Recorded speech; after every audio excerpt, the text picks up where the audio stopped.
ఏండ్ల కొద్దీ సమస్యలు పెండింగ్లో ఉన్నాయి. ఏండ్ల కొద్దీ నిరక్షరాస్యత సమస్యలు, వెనుకబాటుతనం వెంటాడుతున్నటువంటి ప్రాంతాలను ఒక యుద్ధ ప్రాతిపదికన చేస్తే తప్ప మనము ఆ సమస్యలను అధిగమించలేము. కాబట్టి ఖచ్చితంగా ఈ ప్రాంతాల మీద ఈ ఈ ఈ బడ్జెట్ తర్వాత ఇంకా ఎక్కువ ఫోకస్ చేస్తాం. ఆల్రెడీ నిన్న మొన్న కూడా మా ఫైనాన్స్ మినిస్టర్ డిప్యూటీ సీఎం గారు కూడా ఎస్టీ ఎస్డిఎఫ్ ఎస్సీ ఎస్డిఎఫ్ అవన్నీ కూడా క్లియర్ చేసినాయి. ఇప్పుడు ఆ పనులు నిజంగా ఇంకా గ్రౌండింగ్లోకి ఇప్పటి నుంచి స్టార్ట్ అవుతాయి. మంత్రి గారు పొలిటికల్గా కాస్త ఇంకొద్దిగా పక్కన వస్తే ఈ మధ్య అంటే మొన్న అంటే మంత్రిగా ఉన్నప్పుడు మీరు విపక్ష ఎమ్మెల్యేగా ఉన్నప్పుడు రకరకాల సేవలు అందించారు. సోషల్ మీడియాలో మీరు ఒక స్టార్గా ఉన్నారు, ఒక పొలిటికల్ స్టార్గా ఉన్నారు. కానీ ఈ మధ్య కాలంలో మీరు ఆదిలాబాద్ జిల్లాలో మీరు మీ ఆదివాసీ అలా అంకల్లో కూడా ఉంటే ఎందుకు బీఆర్ఎస్ మీడియా లేకుంటే మిగతా సోషల్ మీడియా మంత్రిని సీతక్కని ఎందుకు టార్గెట్ చేస్తుంది? నన్ను పదే పదే నన్ను ఎలక్షన్ నుంచి నేను చేసిన సేవలను కూడా వాళ్ళు దుర్మార్గంగా తులనాడారు. అందుకనే సిన్సియర్గా పనిచేసే వాళ్ళని ఎవరు తులనాడినా ఒక్కొక్కసారి కాల గర్భంలో కలిపేస్తుంది వాళ్ళ అహంకారము వాళ్ళని. మా కల్చర్ అంటే వాళ్ళు అందులో కూడా అలాంటి ఆభరణాలు కూడా వాళ్ళే వేసుకోవాలి, కొంతమంది దొరసాన్లే వేసుకోవాలి. కానీ మా జాతులలో మొదటి నుంచి కూడా అది పెళ్ళికి ముందు ఇవి ఇస్తారు. అవి బంగారం కాదు, వెండి కాదు, రాగి, ఇత్తడి అవి అట్లాంటివి ఉన్నాయి వాస్తవానికి. దాన్ని కూడా ఘోరంగా ట్రోల్ చేసి. కానీ ఒకప్పుడు గోండ్వానా రాజ్యం ఉంది, ఆదివాసుల సపరేట్ స్టేటు. ఒకప్పుడు కోయ రాజ్యం ఉంది, సమ్మక్క సార్లమ్మ ఆధ్వర్యంలో సంస్థానం ఉండింది. ఆచారాలు వేరు, ఆ సాంప్రదాయం. మా దగ్గర అది ఆదివాసీల కల్చర్లో ఏం లేకున్నా అవి పెట్టుకోవడము, ఆకుల్ని కూడా మేము మెడలలో వేసుకోవడము, ఆకులతో కూడా పెళ్ళి ఉద్యమంలో నేను కూడా కంకవనాలతోటి వాటితోటే వేసుకున్నాం. ఆ కల్చర్ను మా దగ్గర ఇప్పుడు కూడా ఆదివాసీలలో కన్యాశుల్కం ఉంది. 12 రూపాయలు ఇప్పటికి కూడా ఇచ్చి ఆదిలాబాదులో ఈ బయటి కల్చర్ అంతా రుద్దబడి ఇప్పుడు అది మర్చిపోతున్నారు. కానీ మా వాళ్ళు కూడా కట్నాలు తీసుకోవడం అనేది లేదు. పైగా ఆడవాళ్ళ ఇంట్లో కాడ పెళ్ళిళ్ళు ఉండవు, మగవాళ్ళకే బర్డన్ ఉంటుంది.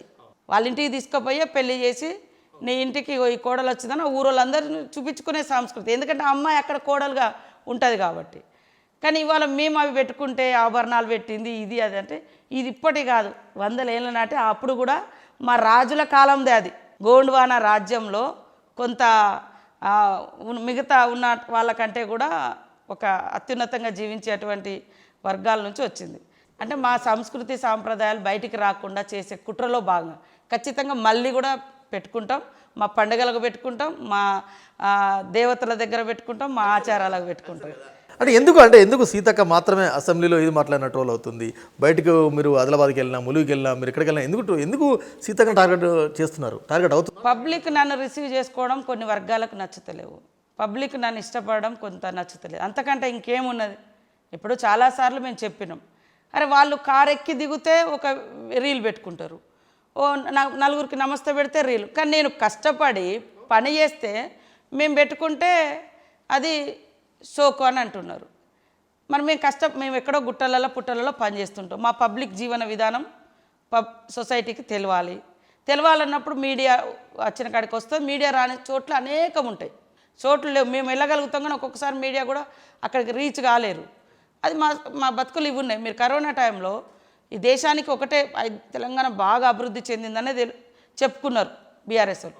కానీ సొసైటీకి ఇంకొక వైపు ఆదివాసుల జీవితాలు ఇట్లున్నాయి, అడవి బతుకులు ఇట్లున్నాయి అని ప్రపంచానికి తెలిసిన తర్వాత కొన్ని నిధుల ఫోకసు లేదా కొంచెం ఇవన్నీ ఉంటాయి. అది ఎందుకు నచ్చలేదు అంటే ఎక్కడైనా ఇందాక బీసీ వర్గాల పోరాటం కూడా మేమే చేస్తున్నామని దొరల బిడ్డలు ఎట్లయితే చెప్పుకున్నారో ఇక్కడ ఎవరూ ఉండకూడదు, అన్నీ మాదే, ఆ క్రెడిట్ అంతా మాదే ఉండాలనేది వాళ్ళే. కానీ ఇక్కడ మేము క్రెడిట్ల కోసం కాదు, మా జీవనం, మా బతుకులు, మా పరిస్థితులు ఇట్లా ఉన్నాయి, ప్రభుత్వాలు ఆలోచించాలి అనేటువంటి దానికి సంకేతం. కామన్గా అసలు నన్ను ఒక అడవి బిడ్డలము, ఆదివాసీ బిడ్డలుగా వస్తే ఇంత కక్ష కట్టి నిజంగానే అన్యాయం చేస్తున్నాము, ఎవరినైనా ఇబ్బంది పెడుతున్నాము అన్నప్పుడు అడగవచ్చు.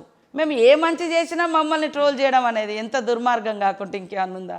మీరు నక్సలైట్గా ఉన్నారు, తర్వాత రకరకాల ఉద్యమాల నుంచి వచ్చినారు, పోలీసులు అంటే మీకు కొంత కానీ ఇవాళ అదే పోలీసుతో ఇవాళ సిలిడి కొట్టించుకునే పరిస్థితి ఉంది కదా. ఇట్లా అంటే గత విప్లవ జీవితానికి ఇప్పుడు అధికార జీవితానికి ఎట్లా కంపేర్ చేస్తున్నారు? ఎట్లా ఉంది? అంటే నేను పనిలో ఉన్నప్పుడు వాళ్ళతో నేను ఎప్పుడు అట్లా వాళ్ళు మా వ్యతిరేక వర్గము అది ఉద్యమాలలో ఉన్నప్పుడు కూడా మనం ఎప్పుడు అట్లా అంటే వ్యవస్థకు వ్యతిరేకం తప్ప వ్యక్తులుగా ఆ రోజు కూడా అంటే ఇప్పుడు అదే వ్యవస్థతోనే మీరు సెల్యూట్ కొడుచుకుంటున్నారు కదా మంత్రిగా. నేను ఎప్పుడు అట్లా చూడను. పాపం వాళ్ళను నా కుటుంబ సభ్యులుగానే చూస్తా. మనతోటి నిరంతరం మన రక్షణలో ఉంటారు, వాళ్ళ డ్యూటీ వాళ్ళు చేస్తారు. కాబట్టి ఆ రోజు కూడా మీరు గద్దరన్న పాట రాసింది పోలీసు అన్నతోటి ఎప్పుడు మాకు వ్యతిరేకంగా అంటే ఉద్యమాలు ఉన్నప్పుడు, ఇప్పుడు కూడా అప్పుడు కూడా వాళ్ళ డ్యూటీ వాళ్ళు చేస్తున్నారు. వాళ్ళకి ఇచ్చే మర్యాద వాళ్ళకి ఇస్తా. ఖచ్చితంగా వాళ్ళందరూ మాతో బాగా కలిసిపోయేటువంటి వ్యక్తులు. కాబట్టి నేను రాజకీయంగా కూడా ట్రాన్స్ఫర్మేషన్ అయిపోయినాము. మన భావజాలాలు అంటే ఈ ప్లాట్ఫామ్లో మనం ఇమడాలి, ఈ ప్లాట్ఫామ్లో పబ్లిక్కు సేవ చేయాలి. ఇది మనకు అంటే మీరు జనజీవన సంస్థకు వచ్చి డిగ్రీ చేసి పీజీ చేసి ఇప్పుడు డాక్టర్ పిహెచ్డి పూర్తి చేసి అయినా మంత్రిగా కూడా మీరు అనేక ఇంకా కోర్సులు ఏదో ప్రాక్టీస్ చేస్తున్నాడు. ఏం కోర్సులు చేస్తున్నారు? మొన్ననే అయిపోయింది. ఇప్పుడు ఇంకో కోర్సుకు పోతున్నా, అయిపోయినాక చెప్తాను.